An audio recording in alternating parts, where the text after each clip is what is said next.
आज हम लोग चर्चा करेंगे रस सिद्धांत पर। हम लोग पूर्व व्याख्यानों में अलंकार सिद्धांत पर चर्चा हुई थी और उस अलंकार सिद्धांत के बाद हम रस सिद्धांत पर चर्चा करते हैं। आप सभी जानते हैं, छोटी कक्षाओं में पढ़ते आते हैं, जिसमें से रस की साहित्य में बहुत उपयोगिता होती है और उस उपयोगिता के साथ हमें ये जानना ज़रूरी होता है कि हम किन संदर्भों में रस को प्रयोग करते हैं, साहित्य में उसके क्या मापदंड होते हैं। सामान्य शब्दों में कहा जाए तो रस व्यापार का संबंध भाव से है। भाव ही रसत्व को प्राप्त होते हैं। सामान्यतः जो हम पढ़ते लिखते या देखते कथाओं आदि में श्रवण करते हुए जब आनंद प्राप्त करते हैं तो उसे हम रस कहते हैं। शास्त्रकारों ने रस को अलग अलग ढंग में, अलग अलग रूपों में समझाने का प्रयास किया है।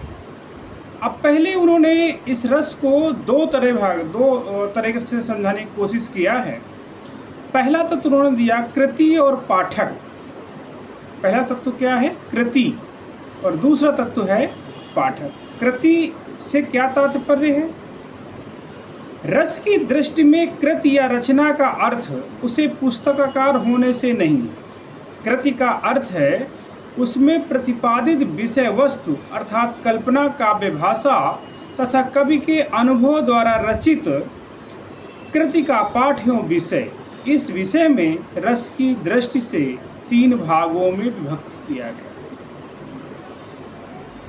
पहला पार्ट है विभाव, दूसरा पार्ट है अनुभाव और तीसरा है संचारी भाव। उदाहरण, यदि प्रबंध काव्य को कृति के रूप में प्रस्तुति होती है तो उसमें नायक नायिकाएं, उसके कार्य व्यापार, उसमें संबंधित भाव विशेष तथा उसकी प्रेरित करने वाले अनेक भाव विभाव के रूप में स्वीकृत होते हैं। ये उदाहरण के रूप में समझाया गया। अब पाठक का क्या रोल है उस रस में?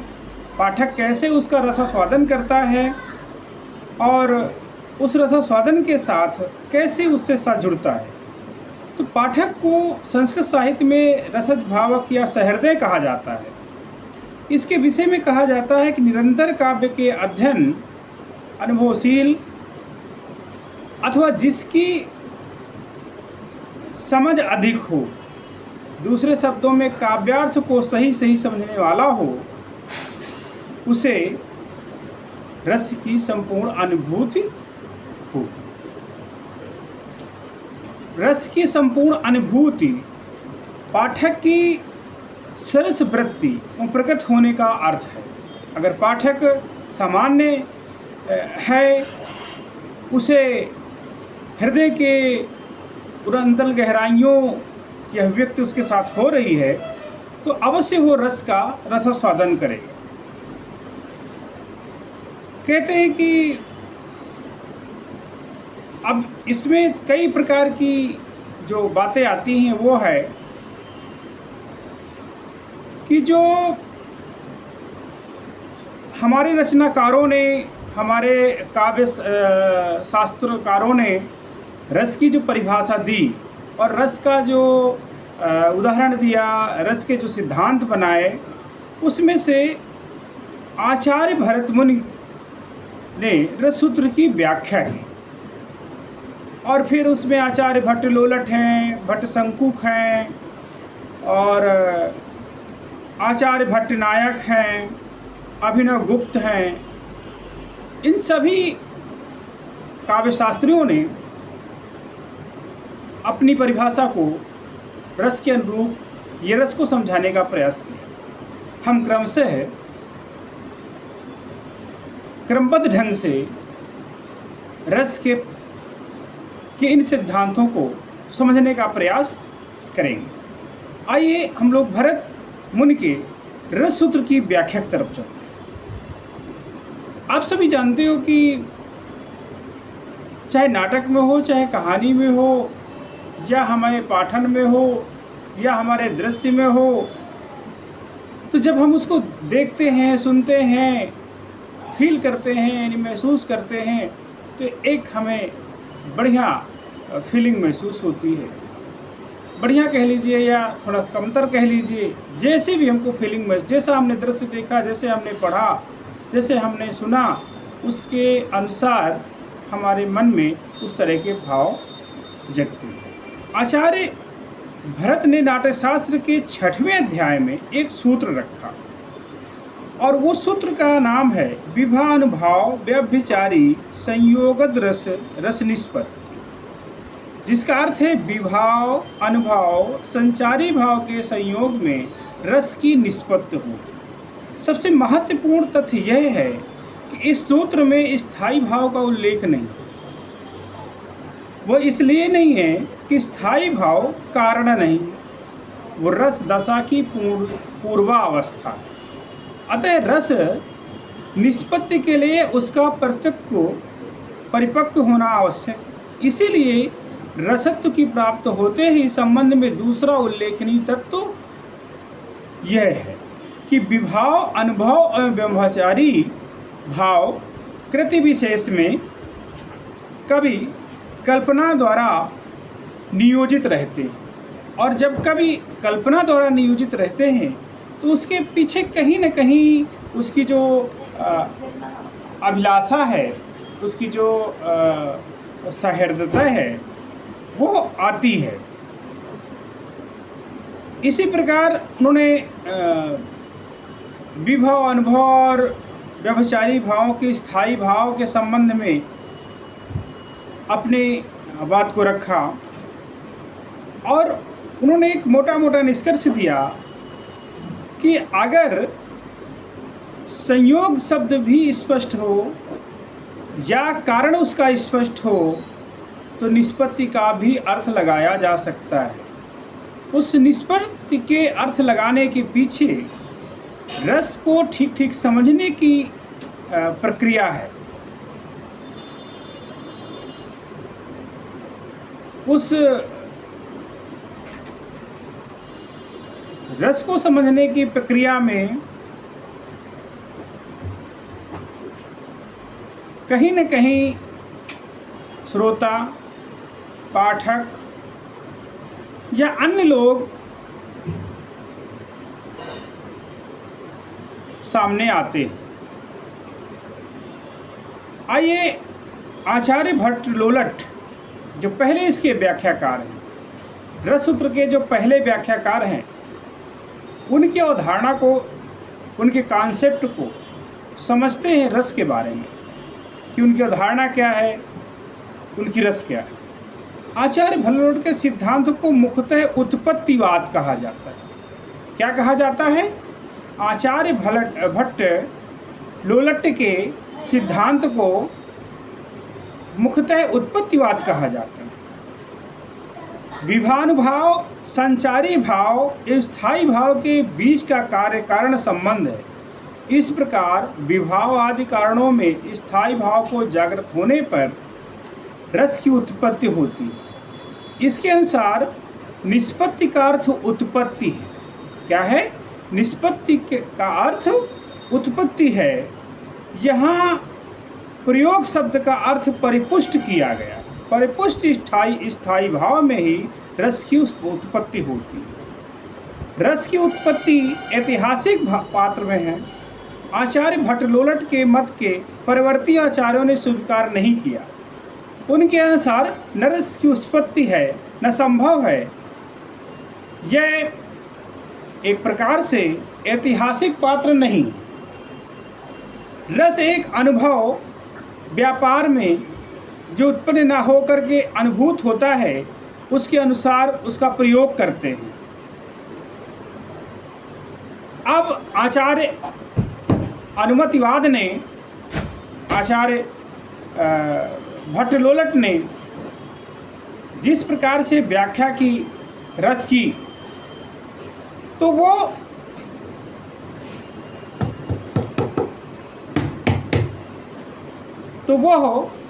कहीं न कहीं रस को समझने में महत्वपूर्ण होती है।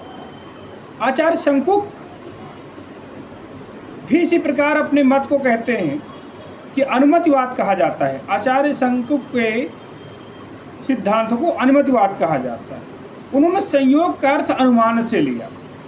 इसमें रस सिद्धांत पढ़ते समय हमें ये देखना होगा कि कौन सा व्याख्याकार किस शब्द को किस रूप में लेता है। हम कन्फ्यूज नहीं होंगे, हम एकदम क्लियर रूप से चलेंगे कि कौन सा आचार्य कौन से शब्द को किस निमित्त प्रयोग करता है और उसके प्रयोग करने की जो अवधारणाएं हैं वो कैसे उसके समक्ष आती है। उन्होंने संयोग का अर्थ अनुमान लिया और निष्पत्ति का अर्थ अनुमत लिया, जिसके अनुसार विवाह अनुभव व्यभिचारी भाव के संयोग में रस की अनुभूति होती है। अपने इस कथन को स्पष्ट करने के लिए उन्होंने चित्रंगु दृष्टांत का उदाहरण लिया। एक उन्होंने उदाहरण समझाया कि कैसे हम इस सिद्धांत को कैसे हम समझ सकते हैं और हमारे उसकी समझने के पीछे क्या कारण है।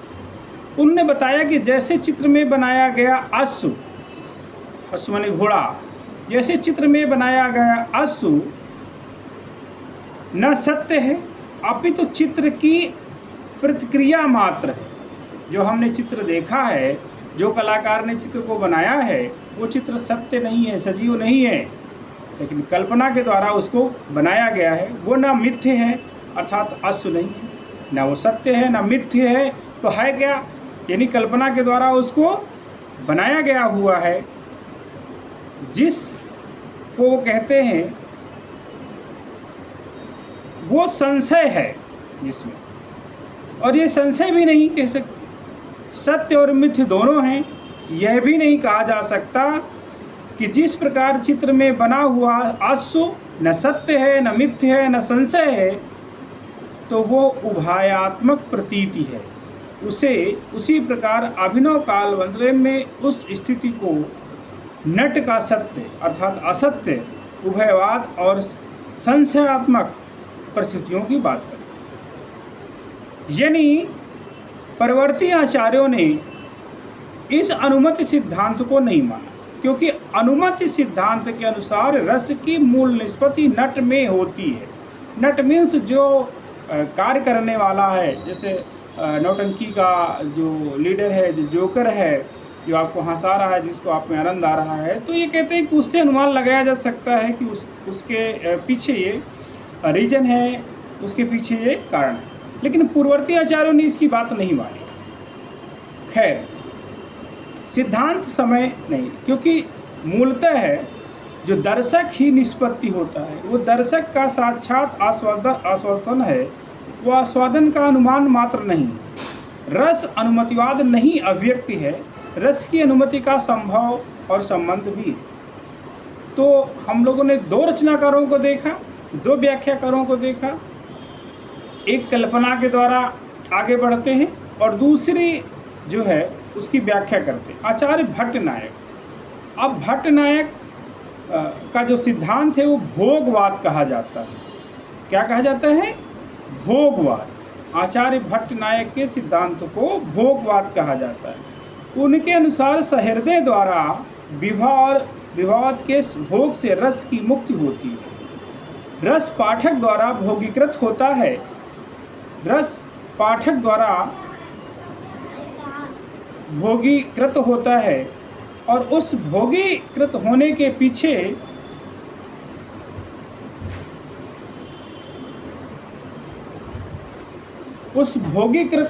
पीछे उसके सिद्धांत को समझने की एक प्रबल जिज्ञासा है, जिसमें वो कहते हैं कि रस निष्पत्ति प्रक्रिया की 3 स्थितियां हैं। वो स्थितियां तीनों कौन कौन सी हैं?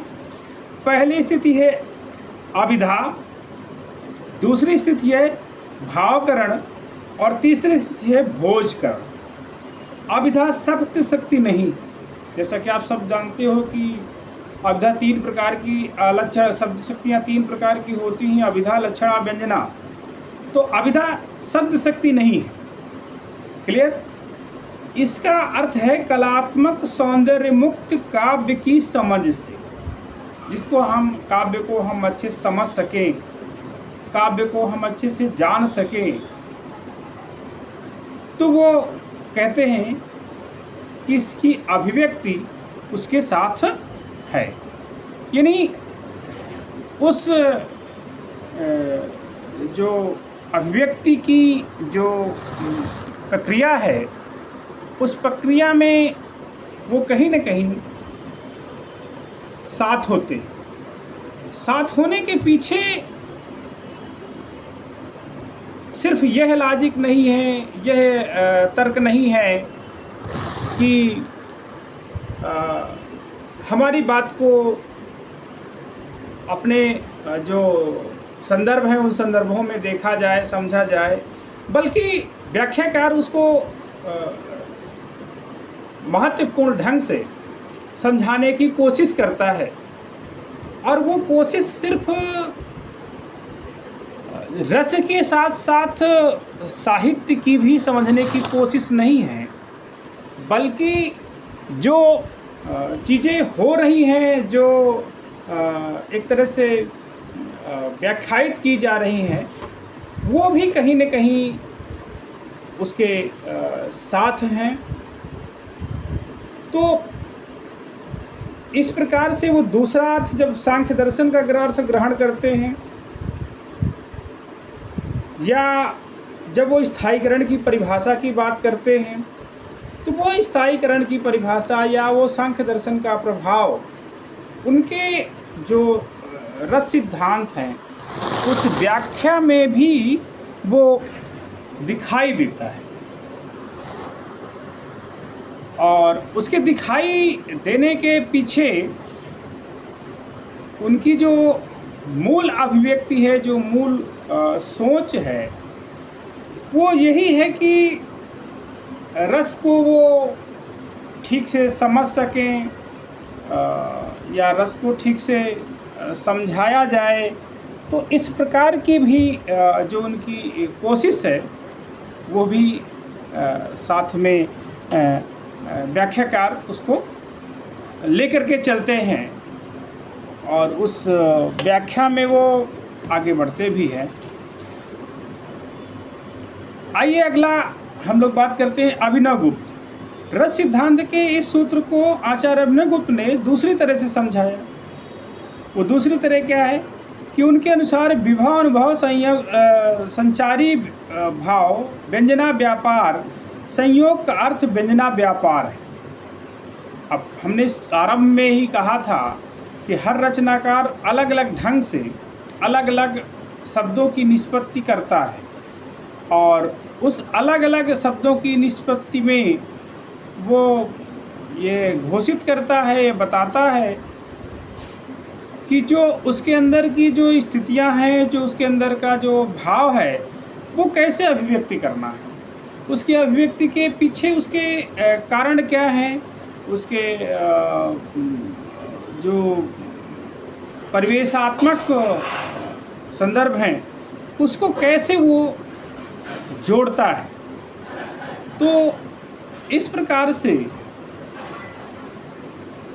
वो जो ऐतिहासिकता की बात होती है, या जो पूर्वगामी आचार्यों ने किया है, उसकी भी बात आती है। अब इन्होंने तीन तरह से बताया। रस सिद्धांत सहृदता में होती है। रस हृदय में हृदय का अर्थ है काव्य के निरंतर अध्ययन, अनुशीलन और अभ्यास में, जिसकी प्रज्ञा दर्पण की भांति निर्मल है, और काव्य रचना के मर्म को जो सहज ही हृदयंगम कर लेता है, वही रसास्वादन का मूल प्रमाण है। यानी जो समझ लेता है, जो जान लेता है, वही मेन रसास्वादन का प्रभाव है। जो नहीं जान पाया है या जो नहीं समझ पाया है, वो उतनी शिद्दत से उसको समझ नहीं पाएगा, उसको जान नहीं पाएगा, तो ये कहीं न कहीं उनके समझाने की प्रक्रिया है, समझाने की जो विधि है। दूसरा कहते हैं कि रस निष्पत्ति के लिए दूसरी अनिवार्यता ये है कि बीत विघ्नता।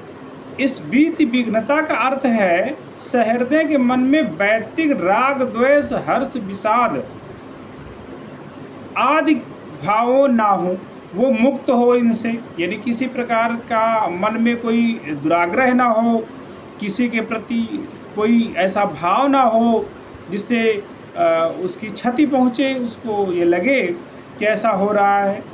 यानी वो स्वतंत्र रूप से उसका श्रवण करे, उसको देखे, उसको समझे। आचार्य अभिनवगुप्त ने बताया कि तटस्थ सहृदय क्यों ही काव्य में संपर्क में आते। अगर हम तटस्थ हैं, अगर हम ये समझते हैं कि हम विषय के साथ न्याय कर रहे हैं, हम किसी की तरफ झुकाव हमारा नहीं है और सचमुच हम विषय के साथ न्याय करना चाहते हैं, तो हमें अपने पूर्वाग्रहों से मुक्त होना चाहिए। हमें उन स्थितियों से थोड़ा सा दूरी बनानी चाहिए जिनके दरमियान हम डिस्टर्ब होते हैं, हम उससे जुड़ते नहीं हैं, अलग होते हैं। तो आचार्य अभिनवगुप्त ने कहा तटस्थ होना आवश्यक है क्योंकि वाक्यादि में ही प्रतीति के पश्चात वो देश काल की स्थिति उत्पन्न होती, और उस देश काल की स्थिति उत्पन्न होने के साथ ही हम अन्य प्रकार से उसको जानने की, समझने की कोशिश करते हैं। अब इसी का एक पार्ट है साधारीकरण। साधारीकरण किसे कहते हैं, साधारीकरण क्या होता है, रस में साधारीकरण की महत्ता क्या है, उसको हम लोग देखते हैं। साधारणीकरण शब्द में विशेष आधुनिक हिंदी साहित्य में विशेष विवाद रहा, जैसे पूर्व निश्चित किया। अब संस्कृत के आचार्यों ने साधारणीकरण को अलग ढंग से समझा, हिंदी के आचार्यों ने साधारणीकरण को अलग ढंग से समझा। तो वो समझने के पीछे क्या उनका भाव रहा होगा, क्या उनकी स्थिति रही होगी, ये हम जब पढ़ रहे हैं, जब हम देख रहे हैं, तो हमें ये जानने और समझने को मिलेगा, और इसकी हम विस्तृत चर्चा भी करें। देखें कि हम साधारीकरण को रस सिद्धांत के अंतर्गत कैसे देखते हैं। जैसा कि आप सब जानते हो कि साधारीकरण शब्द कहने से ही हमारा आशय है कि जिसमें से स्थायी भाव की निवेशितता हो। हिंदी साहित्य में इस शब्द का प्रयोग अनेक रूपों में किया गया है, अनेक विद्वानों ने इसको परिभाषित किया है। आचार्य शुक्ल ने, आचार्य नरेंद्र ने, हिंदी के तमाम आचार्यों ने इसकी व्याख्या अपने अपने ढंग से, अपने अपने तर्क से की। सिर्फ मकसद ये कि जो हिंदी का पाठक है वो साधारीकरण को अच्छे से समझ सके, वो जान सके साधारीकरण के बारे में, उसकी उपयोगिता को बता सके, उसके समझने के तरीक़ों को वो जान सके। अगर हम इसको थोड़ा सा देखें तो आचार्य शुक्ल आलम्बन धर्म के रूप में इसको स्वीकार करते हैं। कहते हैं विवाहवाद की शील दशा का साधारीकरण मानते हैं। यह मत स्वीकार है या नहीं है, इसमें विवाद भी हो सकता है। काव्य रचना में भावना व्यापार के अतिरिक्त रचना व्यापार भी साधारीकरण से जुड़ते हैं। जब हम कोई चीज़ क्रिएट करते हैं, जब कोई चीज़ हम रचने बैठते हैं, तो उस सबसे पहले हमारे उसके मन में भाव जगते हैं, और जब मन में भाव जगते हैं तो हम उसको साकार रूप में लाने के लिए उसको लिखते पढ़ते हैं। जब हम लिखते पढ़ते हैं तो पहले तो हम ही आनंदित होते हैं, फिर जब पाठक तक वो बात जाती है, पाठक या श्रोता तक, तो पाठक और श्रोता उसको पढ़ता है और उसको आनंदित होता है। तो जब वो आनंदित होता है तो कहीं न कहीं उसको या लिखने वाले को या पाठक को यह महसूस होता है कि मैंने जो लिखा है वो अच्छा लिखा है या बुरा लिखा है। जैसे कहते हैं स्थायी भाव स्वयं साधारीकरण होते हैं और इस संबंध में मात्र पाठक की चित्त दशा है, कभी का विशेषत्व साधारीकरण की दशा में निश्चित्व को प्राप्त होता है। जो पाठक में सहरता स्थायी भाव के भिन्न है, ये कहना स्थायी भाव साधारीकरण होते हैं सत्य नहीं। कभी ने समग्र भावों को साधारीकरण होते और निहित कृति भाव से सूक्ष्म की भांति वो अलग हो जाता है, जबकि हृदय की वासना, हृदय का अग्नि संपर्क उसमें नहीं। साधारीकरण अभिजुल कहाँ, विवाह अनुभव या आश्रय का साधारीकरण की चर्चा करना निरर्थक है, क्योंकि ये सभी रचनाकारों द्वारा कल्पित कृति भाव व्यापार हैं। यह कृति तक ही सीमित है, उनकी अभिव्यक्ति का प्रकाश पाठक के हृदय का संपर्क है। इस प्रकार साधारीकरण न कृतित्व भाव का होता है और न भी भाव का होता है। पाठक के मन में दशा क्या है, उसकी जो हृदय की मनोदशा है वो किस प्रकार से है, और उस हृदय की दशा में उन सभी संदर्भों को जोड़ने की कोशिश लेखक करता है, पाठक को जुड़ने की कोशिश करता है। अब हम बात करते हैं कि रस के अवयव कौन कौन से होते हैं, रस के अंग कौन कौन से होते हैं। तो रस के जो अवयव हैं, रस के जो अंग हैं, वो विभव, अनुभव एवं संचारी भावों की ही रस के अवयव कहा जाता है, उनके अंग कहा जाता है। इसके अंतर्गत स्थायी भाव का उल्लेख नहीं किया जाता, क्योंकि इसका संपर्क जो है वो एक प्रकार से स्थायी भाव या उसके अंदर आने वाले तत्वों के रूप में नहीं है। वही रस है, रस की जो अभिव्यक्ति है वो साथ में होती है, और जब हम उसको परिणित करते हैं तो कहीं न कहीं वो हमारे साथ आती है। जैसे विभव के बारे में बात करें तो कवि द्वारा कल्पित किसी कथात्मक काव्य में नायक नायिका ही विभाव है, उसके संबंध मूल कथा के आधार पर है। कथा विहीन काव्य में विभाव वर्ण विषय के मूलाधार को विभव कह सकते हैं। आचार्य भरत ने नाट्यशास्त्र में विभव को स्पष्ट करते हुए कहा, विभवो रहतो यथोष, अर्थात अर्थ की प्रतीति का मूल कारण ही विभव है। बाद में कथा, काव्य, नाटक इत्यादि का ध्यान में रखकर उसी प्रकार से परिभाषित करने की चेष्टा करते। विभव अर्थात उद्यन, आलम्बन, उद्दीपन, विभव आदि हेतुओं से, दूसरे शब्दों में नायक नायिका आदि का मिलना जुलना ये है।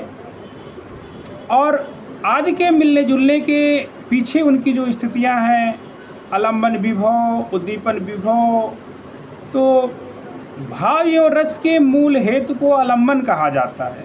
नायक नायिका को आलम्बन की श्रेणी में रखा जाता है। आचार्यों ने इसके दो भागों में विभक्त किया है, पहला विषय और फिर दूसरा आश्रम।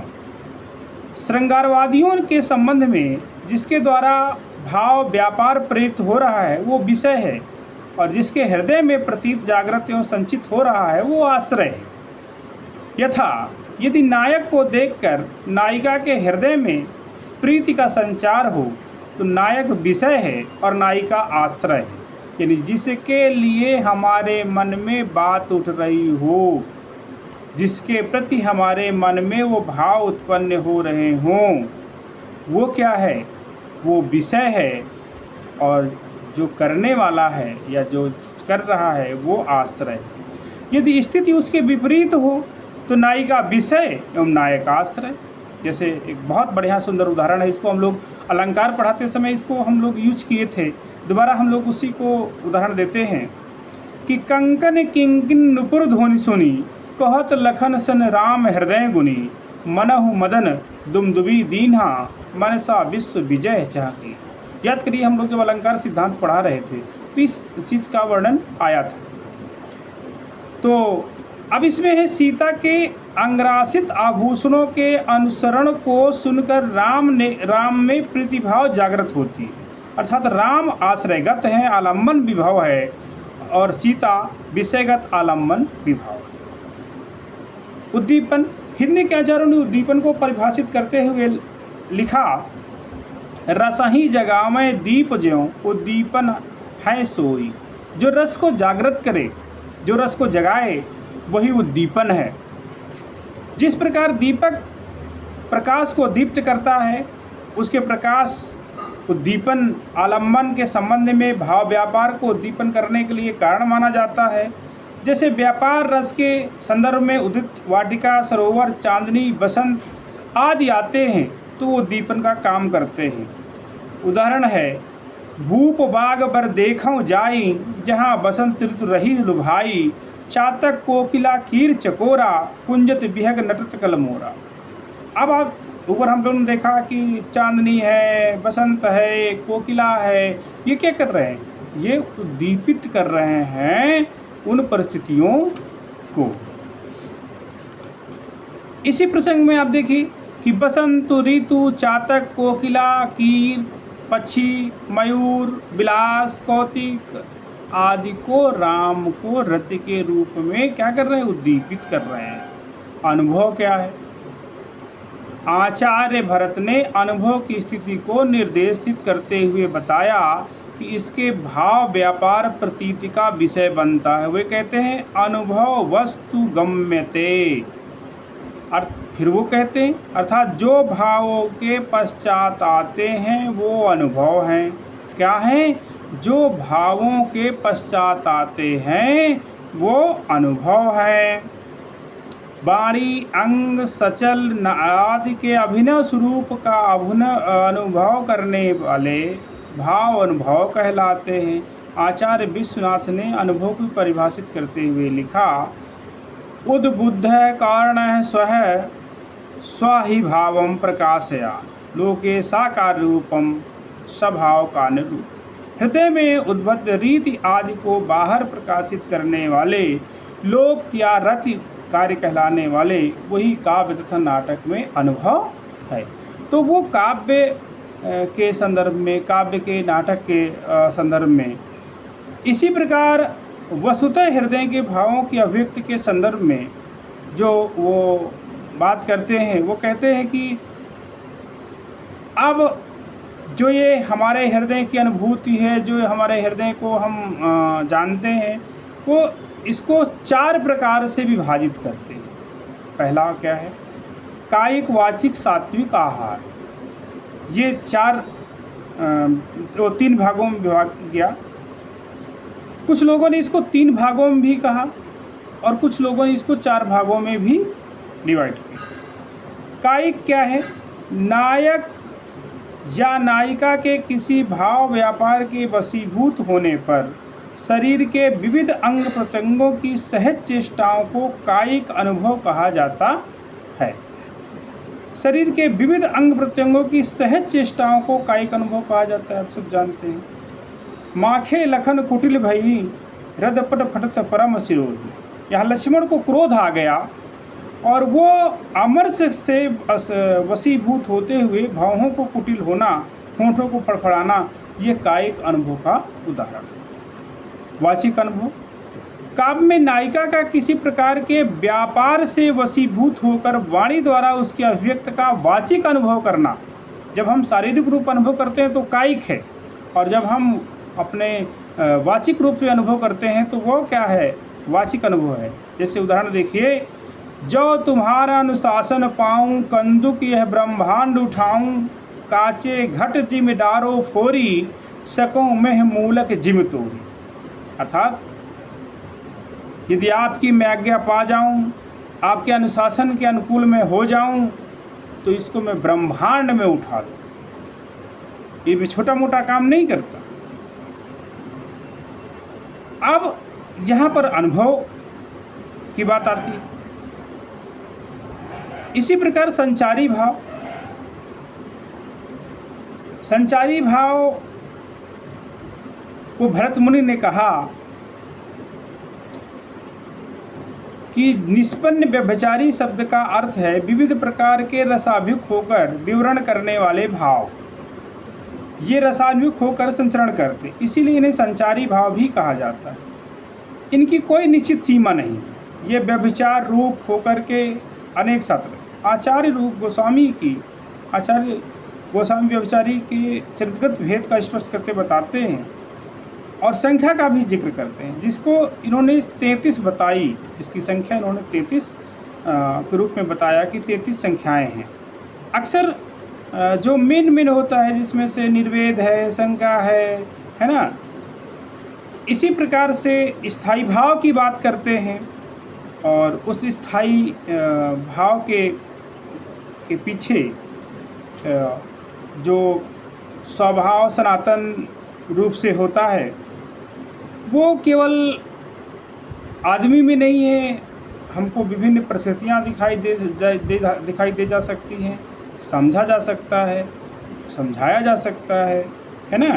तो विरुद्ध या अविरुद्ध किसी भी परिस्थिति को दबाव मानकर उत्पन्न होते हुए जो भाव हमारे ऊपर तिरोहित होते हैं या उत्पन्न होते हैं, उनको हम चाह करके भी छिपा नहीं सकते हैं, चाह करके बता नहीं सकते हैं। कहीं न कहीं उसमें एक ये स्थिति है कि हमारे और उन भावों के बीच में सामंजस्य कितना है, ये सामने वाले को पता चल जाता है।